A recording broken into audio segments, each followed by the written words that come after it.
Bismillahirrahmanirrahim. Assalamualaikum warahmatullahi wabarakatuh.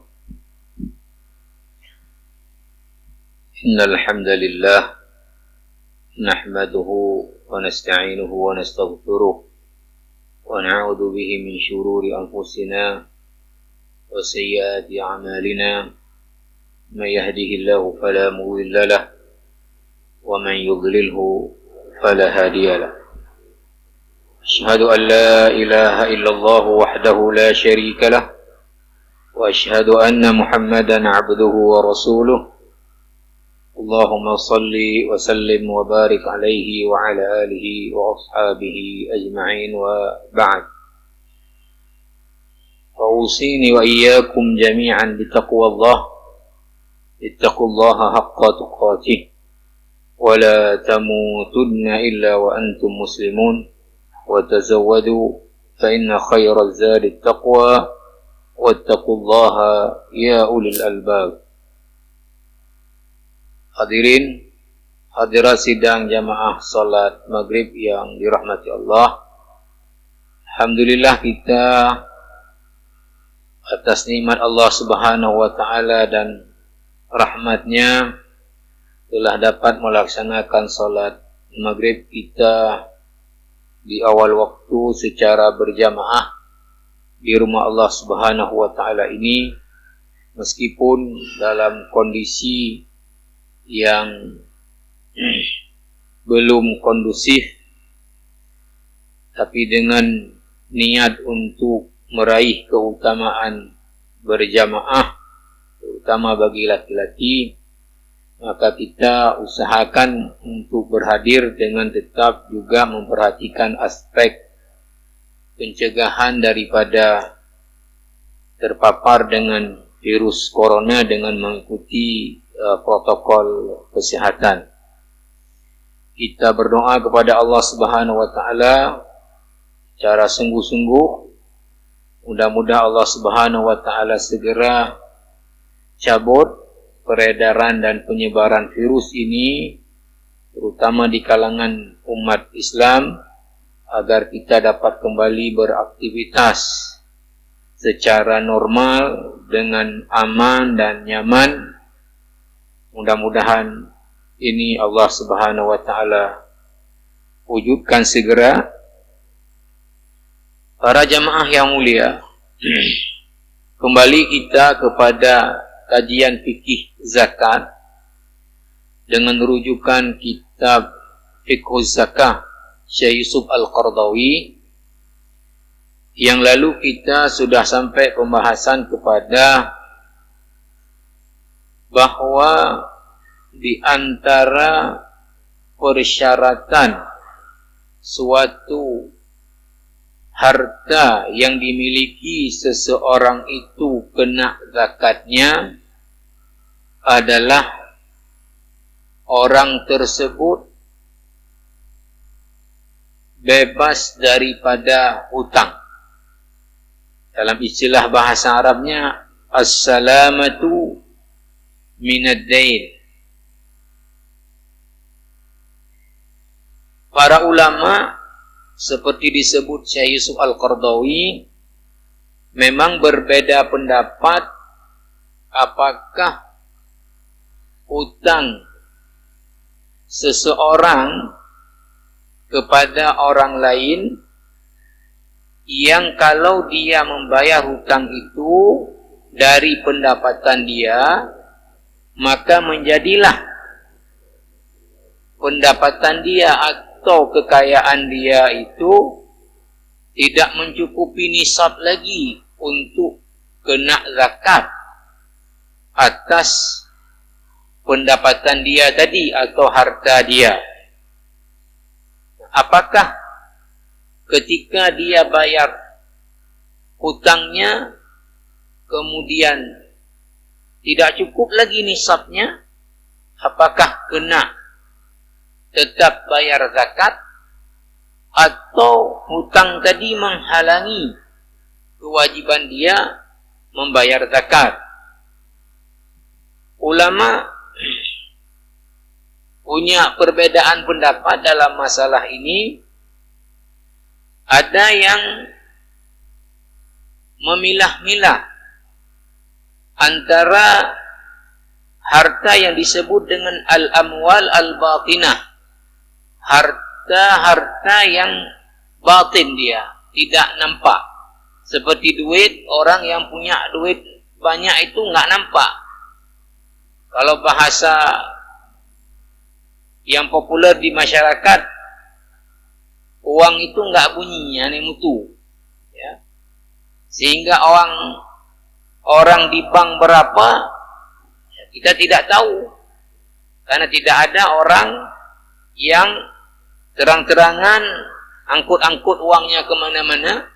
Bahkan tentu kecenderungannya uang itu disimpan sehingga tidak nampak dia.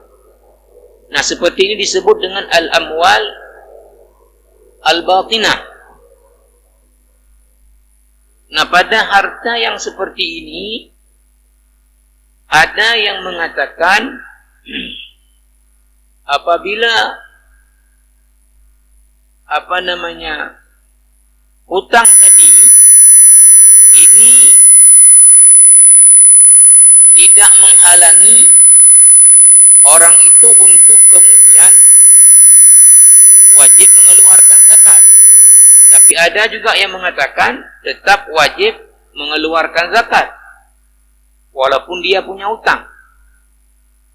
Ada juga yang dikategorikan dengan al-amwal adh-dhahirah, harta yang tampak. Di sini kalau dalam kajian zakat seperti hasil pertanian, di mana orang bisa melihat kebun seseorang lagi banyak buah kormanya. Kemudian begitu juga binatang ternak, orang bisa tengok orang itu banyak kali ternaknya. Nah, kembali juga ulama dalam hal ini beda pendapat. Ada yang mengatakan hutang tidak menghalangi kewajiban zakat pada harta-harta yang nampak ini. Ada juga yang mengatakan, ya, ini pendapat mayoritas, tidak menghalangi. Tetapi Syekh Yusuf Al-Qaradawi pada akhirnya setelah mengemukakan dalil-dalil dan argumentasi beliau berpendapat bahwa membedakan antara harta yang tadi zahir dengan batin itu perkara yang ghairu wadih, tidak jelas. Maka kalau beliau tidak membedakan dan beliau setuju dengan pendapat bahwa apapun jenis harta yang dimiliki seseorang yang kena zakatnya, kalau kemudian dia ada hutang kepada orang lain, dan kalau dia bayar hutang, maka tidak cukup lagi nisabnya untuk kena zakat. Ini menjadi gugur kewajiban dia membayar zakat. Kemarin sudah kita sebutkan, Syekh Yusuf Al-Qaradawi mengemukakan beberapa argumen, di antaranya bahwa orang yang ada hutang kepada orang lain, ini kepemilikan dia terhadap harta yang ada di tangan dia itu tidak sempurna. Karena apa? Karena ada keharusan harta dia itu untuk dibayarkan hutangnya kepada orang lain. Jadi unsur al-milkut tam tidak terpenuhi kepemilikan yang sempurna. Yang kedua, kata Syekh Yusuf Al-Qaradawi, bahwa orang yang menghutangkan uang kepada orang lain dan hutang itu pasti kembali, cuma belum sampai waktu pengembalian, maka kalau sudah jatuh temponya, maka orang yang memberi hutang tadi kepada orang lain wajib mengeluarkan zakat dari harta dia yang sedang dihutangkan kepada orang lain. Ini pendapat semua ulama. Maka kata beliau, kalau tadi harta tersebut sudah kewajiban zakat pada orang yang memberi hutang, lalu dikenakan lagi kepada orang yang berhutang, terjadilah 2 kali zakat atas satu harta. Yang ketiga, kata Syekh Yusuf Al-Qaradawi bahwa tujuan disyariatkannya zakat adalah untuk membantu orang-orang yang lemah, orang-orang yang tidak mampu. Nah, orang yang ada hutang kepada orang lain, dia adalah orang yang tidak mampu. Bagaimana mewajibkan seseorang untuk membantu orang lain, di mana dia sendiri juga butuh bantuan? Ini tentu paradok. Yang berikutnya kata Syekh Yusuf Al-Qaradawi bahwa Rasulullah sallallahu alaihi wasallam mengatakan tidak wajib zakat kecuali dari orang yang mampu. Sementara orang yang ada hutang, dia adalah orang yang tidak mampu. Bahkan dia punya hak untuk mendapatkan bahagian daripada zakat dari senif orang-orang yang dihutang. Nah, yang terakhir, nah ini yang memperkuat bahwa Utsman bin Affan di masa menjadi khalifah itu mengatakan, hadza syahru zakatikum, ini adalah bulan kalian mengeluarkan zakat, maka siapa yang ada hutang, bayar dulu hutangnya, nanti kalau ada cukup nisab, keluarkan zakat, kalau tidak, tidak mengeluarkan zakat. Maka Syekh Yusuf Al-Qaradawi menyimpulkan bahwa apapun jenis harta, kalau kemudian secara jumlahnya sampai batasan minimum untuk mengeluarkan zakat, tapi dia ada hutang yang harus dia bayarkan ke pihak lain, dan kalau dia bayarkan hutang tidak cukup lagi untuk zakat, maka gugur kewajiban bayar zakat dia. Tapi Syekh Yusuf Al-Qaradawi mengatakan bahwa ada persyaratan untuk ini. Persyaratan yang pertama bahwa dia tidak punya sumber lain untuk membayar hutangnya kecuali dari harta tersebut. Misal, satu orang dia pelihara lembu. Lalu kemudian ketika jatuh tempo sudah setahun, sampai nisab jumlah lembunya. Tapi dia juga punya hutang, yang kalau dia jual beberapa lembunya, enggak cukup lagi nisabnya. Maka kalau tidak ada sumber lain untuk membayar hutangnya, maka menjadi gugur kewajiban zakat, karena dia harus terlebih dahulu membayar hutang. Tapi kalau ada sumber lain untuk membayar hutangnya dari harta lain, maka ini tentu tidak diambil dari menjual ternaknya, karena dia ada sumber lain. Yang kedua persyaratannya adalah bahwa kalau dia bayar hutang, maka tidak cukup lagi nisab untuk kena zakat. Tapi setelah dia bayar hutang, nisabnya masih cukup, ya tetap dia mengeluarkan zakat daripada hartanya. Berikut ini juga yang belum kita bahas kemarin adalah lanjutannya. Wa hal yastawi fi dzalika duyunullahi wa duyunul ibadi. Sekarang masalah lain adalah bagaimana kalau hutang orang itu ada kepada Allah dan juga ada hutang kepada manusia.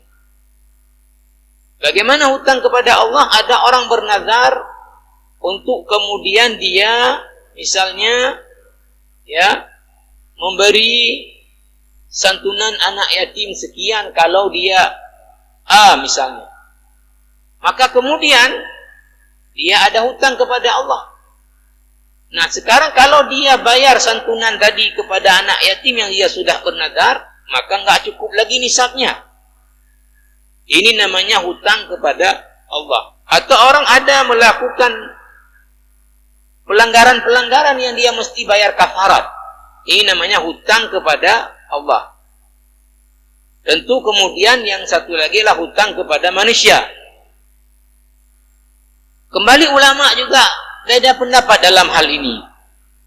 Qala an-Nawawi min asy-Syafi'iyyah, "Idza qulna ad-dain yamna'u az-zakah, fa innahu yastawi dainullah ta'ala wa dainul adami." Imam An-Nawawi dari ulama besar mazhab Syafi'i mengatakan, jika kami berpendapat bahwa hutang menghalangi kewajiban membayar zakat, maka ini akan berlaku sama apakah itu hutang kepada Allah atau hutang kepada manusia. Sama saja, kalau hutang kepada Allah dia tadi tunaikan enggak cukup nisab, maka dia enggak wajib keluarkan zakat. Atau hutang dia kepada orang lain, sama juga. Wa qala al-Hanafiyyatu, tapi mazhab Hanafi punya pendapat lain. Inna ad-daina al-mani'a liz-zakah ma kana lahu mutalabun min jihati al-ibad. Wa minhu az-zakah li'annahu huwa alladhi yatawajjahu fihi al-mutalabah. Mazhab Hanafi mengatakan hutang yang dapat menghalangi kewajiban membayar zakat kalau itu terkait dengan tuntutannya dari sisi manusia. Artinya tidak yang hutangnya kepada Allah Subhanahu wa taala. Beda dengan pendapat An-Nawawi tadi. Kemudian jamaah rahimakumullah, Syekh Yusuf Al-Qardawi kemudian berpendapat, dari pendapat yang berbeda ini mengatakan,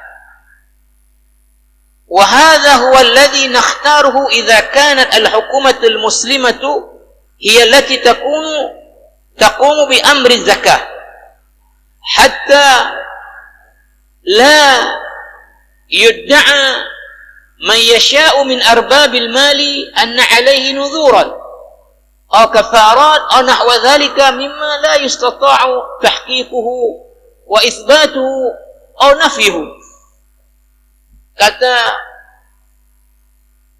Syekh Yusuf Al-Qardawi, kalau yang mengumpulkan zakat itu pemerintah atau yang mengelola zakat, baik memungutnya dan membaginya, terutama di pungutannya, adalah pemerintah, maka pendapat mazhab Hanafi yang dipilih.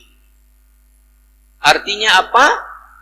Bahwa yang hutangnya kepada manusia itu yang menghalangi kewajiban membayar zakat bila membayar hutang tidak cukup tadi nisab. Masalahnya kenapa begitu? Karena amat sulit tentu bagi pemerintah untuk memastikan siapa yang ada hutang kepada Allah. Mungkin orang yang mau dipungut zakat oleh pemerintah, dia bilang, oh saya ada nazar, padahal enggak ada. Bagaimana membuktikan dia ada nazar dengan tidak ada nazar? Ini perkara yang tidak bisa dilakukan. Maka hanya utang kepada orang lain ini tentu bisa dibuktikan. Kamu ada utang mana buktinya? Dipanggil orang yang memberi utang. Tapi kalau nazar, orang akan mengatakan saya punya nazar, saya punya ini, saya punya kafarat. Ini kata Syekh Yusuf Al-Qardawi. Lalu beliau melanjutkan, فَإِذَا كَانَ الْفَرْدُ الْمُسْلِمُ هُوَ الَّذِي يُخْرِجُ زَكَاتَهُ بِنَفْسِهِ فَلَهُ أَنْ يَحْتَسِبَ هَذِهِ الدُّيُونَ مِنْ مَالِهِ وَيَقْضِيهَا قَبْلَ أَدَاءِ الزَّكَاةِ عَمَلًا بِعُمُومِ الْحَدِيثِ دَيْنُ اللَّهِ أَحَقُّ أَنْ يُقْضَى. Tapi kalau seseorang dia sendiri yang membagi zakatnya, bukan dipungut tadi oleh pemerintah, maka yang seperti ini boleh dia juga memasukkan tadi hutang yang kepada Allah. Hutang kepada Allah. Mengamalkan keumuman hadis, Dainullahi ahaqqu an yuqda, bahwa hutang Allah lebih berhak untuk ditunaikan. Ini jamaah yang mulia, menurut saya, ini sudah pribadi saya, Syekh Yusuf Al-Qaradawi tidak menyebut dalam kitab ini bagaimana sekarang ini dengan pola hidup manusia ini yang sudah berubah ke pola hidup yang konsumtif dan juga pola hidup mewah. Maka orang yang boleh kita katakan termasuk dalam golongan orang kaya, tapi dia punya hutang. Kenapa dia punya hutang? Karena dia membeli mobil mewah. Dia membangun rumah begitu besar. Nah, gara-gara membeli mobil mewah, kemudian juga perhiasan yang mewah, kemudian tadi rumahnya dibangun begitu besar, maka akhirnya dia menjadi orang yang berhutang, tapi tampilan dia adalah orang kaya. Nah, bagaimana hutang orang seperti ini? Apakah menghalangi untuk tidak wajib zakat atas dia? Ini saya pikir juga satu problem. Karena sekarang ini mohon maaf, misalnya pegawai, kalau gaji dia misalnya 10 juta, maka dia akan beli mobil ya dengan yang kira-kira bisa ditutup dengan 10 juta. Giliran pemerintah menambah gaji 2 kali lipat 20 juta, langsung dia ganti kemudian membeli lagi yang lebih mewah sehingga tetap utang juga. Kalau gaji dia tadi 10 juta, dia bangun rumah mungkin sekian. Kalau pemerintah misalnya menambah 2 kali lipat 20 juta, langsung dia robah gambar rumahnya. Yang ujungnya utang juga. Nah, kalau menurut saya ini barangkali tidak cocoklah untuk kemudian tadi hutang orang yang gaya hidup seperti ini menjadi penyebab untuk tidak wajib zakat atas dia, karena dia sesungguhnya orang mampu. Tapi pola hiduplah yang membuat dia kemudian selalu ada saja hutang dengan berbagai pihak. Tapi ini tidak dibahas oleh Syekh Yusuf Al-Qaradawi. Jadi kalau menurut saya hanya orang-orang yang berhutang untuk kebutuhan pokoknya, untuk kehidupan yang mestinya, dan dia memang orang tak mampu. Karena sekarang mohon maaf, para pengusaha itu kalau kita lihat rata-rata dengan bank luar biasa ya utangnya. Tapi dia punya mobil Mercedes. Seluruh keluarganya punya mobil. Tapi dia ada hutang sekian miliar. Rumahnya besar. Apakah orang ini kemudian ini tidak dibahas Yusuf Al-Qaradawi? Tapi kalau menurut saya juga perkara yang tidak bisa diterima tentu kalau kemudian orang seperti ini tidak kena zakat akibat daripada ada hutang dengan pihak lain, tapi hutangnya adalah untuk sesuatu yang bukan kebutuhan pokok tapi kehidupan yang mewah, karena dia masih masuk dalam kategori adalah orang yang mampu sesungguhnya. Ini jamaah rahimakumullah. Sekarang kita lanjut kepada persyaratan berikutnya untuk kewajiban zakat, dan ini yang terakhir adalah haulanul haul. Haulanu al-haul. Wa ma'nahu an yamurra 'ala al-milki fi milki al-maliki 12 shahran 'arabiyyan, wa hadha asy-syartu innama huwa bin-nisbati lil-an'ami wan-nuqudi wasilah at-tijariyah. Apa yang dimaksud dengan haul adalah bahwa kepemilikan terhadap harta pada orang yang memiliki harta tersebut sudah berlangsung selama 12 bulan qamariyah. 12 bulan qamariyah. Dan persyaratan ini hanya berlaku pada binatang ternak, pada uang atau istilahnya emas dan perak, kemudian seluruh mata uang yang jadi alat tukar, kemudian juga pada barang-barang perniagaan, Amma dzuru' was-simar wal mustakhraju minal ma'adini wal kunuz wa nahwiha fala yashtaratu laha haul. Sementara untuk pertanian, ya, buah-buahan, kemudian apa yang dikeluarkan dari perut bumi, pertambangan, dan juga ya kunus, ya, harta yang tertimbun, ya, oleh dalam mazhab Syafi'i ini hanya dibatasi kepada yang ditanam oleh orang-orang jahiliyah dulu, kemudian ditemukan. Sementara kalau sudah di zaman Islam, itu harus dibawa kepada adalah luqatah, artinya barang orang yang hilang mesti diumumkan. Sementara yang disebut dengan kunuz adalah hanya yang tadi emas atau perak yang ditanam oleh orang dulu di jahiliyah kemudian ditemukan di masa Islam. Sementara yang lain mengatakan ya emas dan perak tadi, ya, yang ditanam kemudian tidak sudah dari zaman lama, tentu tidak diketahui lagi pemiliknya, ini disebut dengan tadi kunuz. Hal-hal seperti ini tidak berlaku persyaratan untuk haul. Ini jamaah rahimakumullah. Yang menarik di sini adalah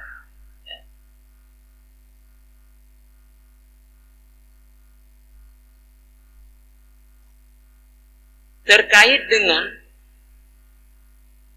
al-khilaf fil malil mustafad. Perbedaan pendapat para ulama dalam harta perolehan. Bagaimana yang dimaksud dengan harta perolehan? Syekh Al-Qardawi mengatakan, al-malul mustafadu huwa alladhi yadkhul fi milkiyati syakhsi ba'da an lam yakun, wa huwa yashmal ad-dakhal al-muntazimu lil insan min ratib atau ajar, kama yashmal al-mukafa'at wal arbah al-'aridah wal hibat wa nahwiha. Al-mal al-mustafad yang dimaksud adalah bahwa perolehan seseorang yang kemudian menjadi milik dia di mana sebelumnya dia tidak punya. Maksudnya bagaimana? Misalnya satu orang dia pelihara lembu, lalu kemudian tiba-tiba sudah 6 bulan dia pelihara lembu, ya, dia dikasih orang lain kambing dalam jumlah yang banyak, misalnya 100 ekor. Nah, ini apa yang dia terima dari pemberian orang tadi, ini disebut dengan al-mal al-mustafad. Artinya sesuatu harta yang menjadi milik dia sebelumnya bukan. Atau bisa jadi juga orang yang kerja di perusahaan, biasanya ini BUMN, dia dapat bonus selain dari gajinya. Karena ada laba dari perusahaan, maka dia diberi bonus, tidak tanggung-tanggung, misalnya 500 juta. Nah, ini namanya al-mal al-mustafad. Atau satu orang mungkin ikut lomba MTQ, juara 1 nasional, diberi pemerintah 250 juta. Dia peroleh ini yang dulu tidak ada.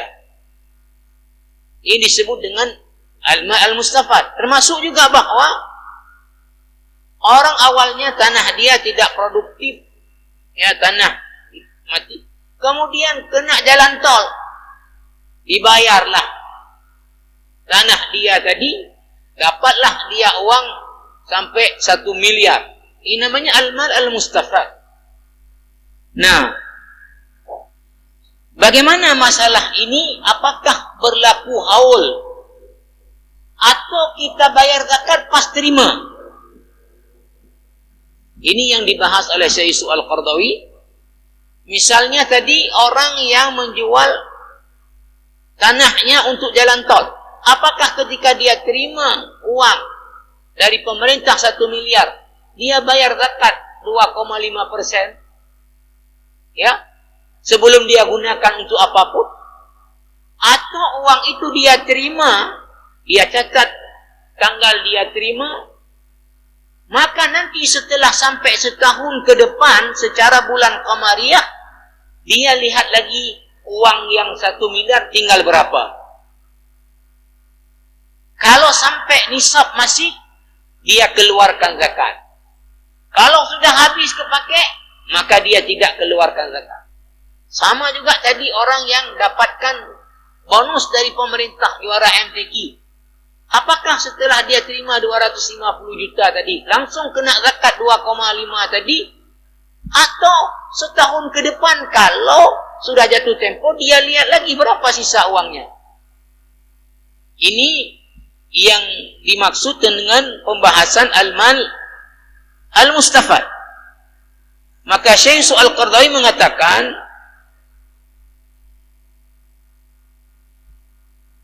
dalam pembahasan ini, wal kalam innama huwa fima yamlikuhu al-muslimu wa yastafiduhu min al-amwal allati yu'tabaru laha al-hawl idza lam takun mustafadah kan nuqud wa 'arud at-tijara wal masyaq. Wa fi hadha tafsil dzakara Ibnu Qudamah fi al-Mughni fi thalatha aqsam.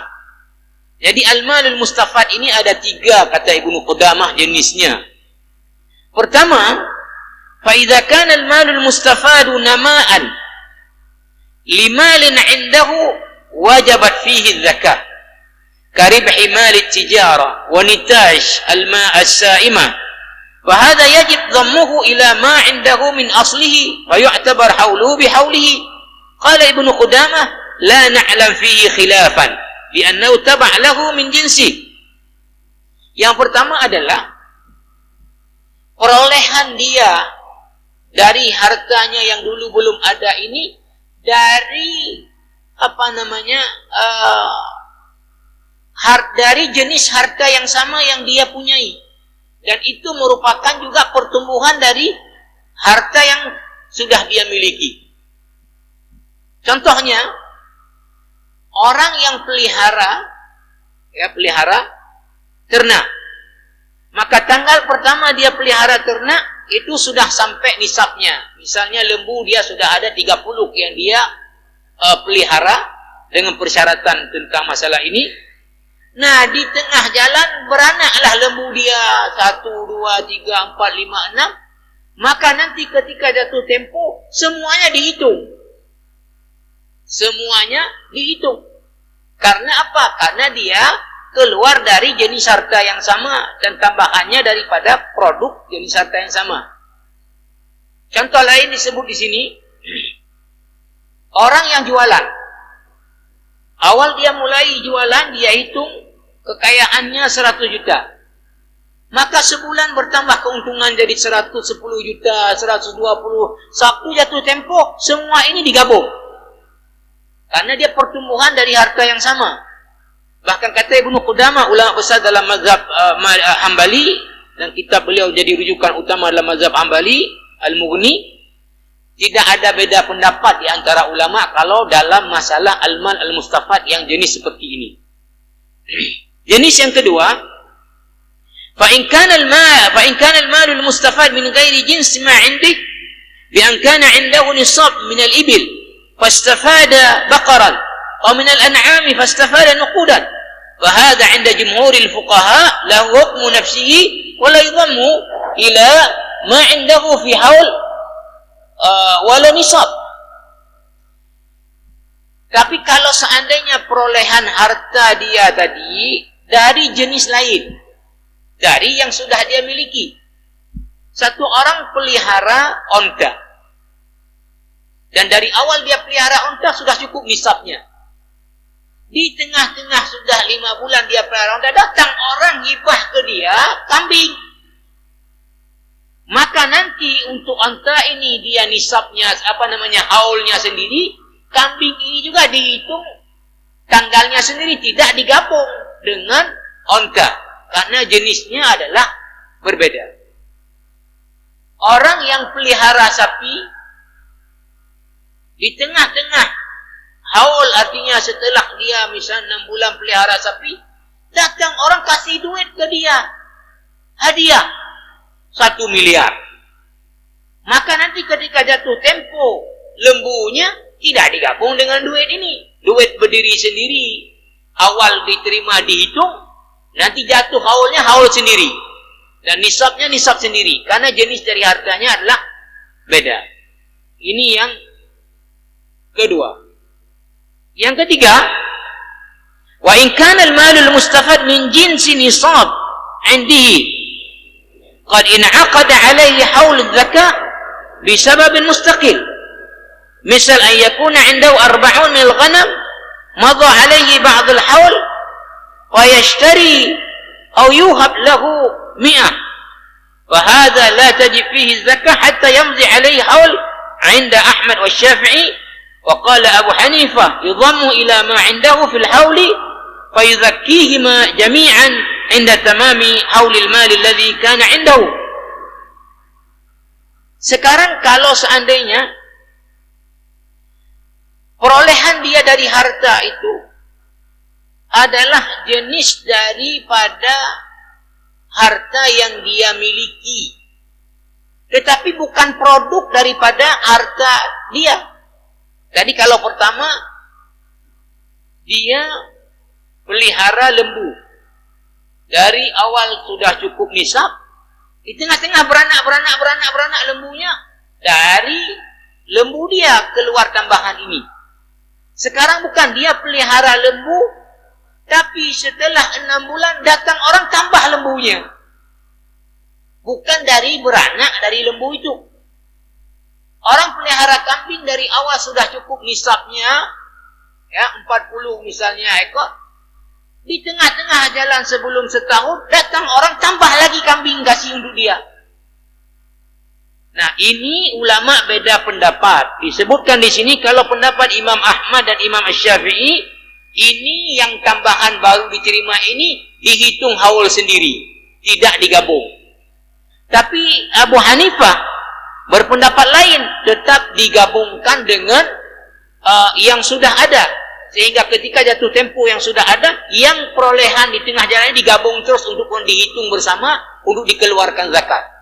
Nah, ini karena waktu kita jamaah yang mulia, nanti kita akan lihat juga perkara penting adalah tadi, apakah orang yang terima zakat tadi dari jalan tol tadi terima duit, apakah langsung keluarkan zakat waktu terima duit?